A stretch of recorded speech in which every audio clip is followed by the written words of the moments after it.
पुणी देखिए भाद्र मासर चतुर्थ पद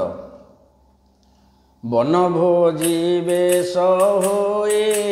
कालिय दलन बेशकु नहीं सुजने गो आजी श्रीक्षेत्र जे कंपु थाई सुजने गो प्रलम्बासुर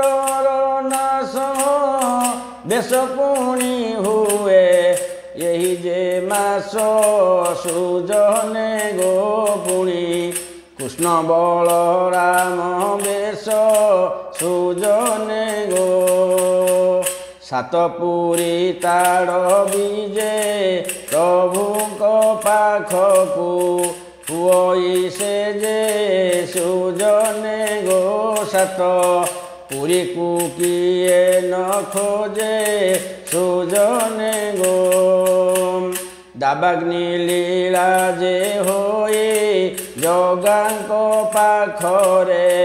ए मासे भाई सुजने गो दिए देखिछि कहिब से सुजने गो जगन्नाथ बनभोजी बेश हो मासे कालिया दलन बेश हो श्रीक्षेत्र सब कंपुथाई जे देखी सी कह समस्त कहीपरि प्रहलाद जो बध करते बलराम से बेश विषय अनुष्ठित कराए महाप्रभुଙ୍କର कृष्ण बलराम बेश भी सी हुंती मंदिर में गोटे सातपुरी ताड़ सातपुरी अमासिया को विजय हो से भारी भल दृश्य देखा विजय हो सातपुरी जिनस भी भल लगे खाया जो मैंने खाई कहे समस्त कहीपरि गोटे दाबाग्नि लीला गोटे बन पोड़ी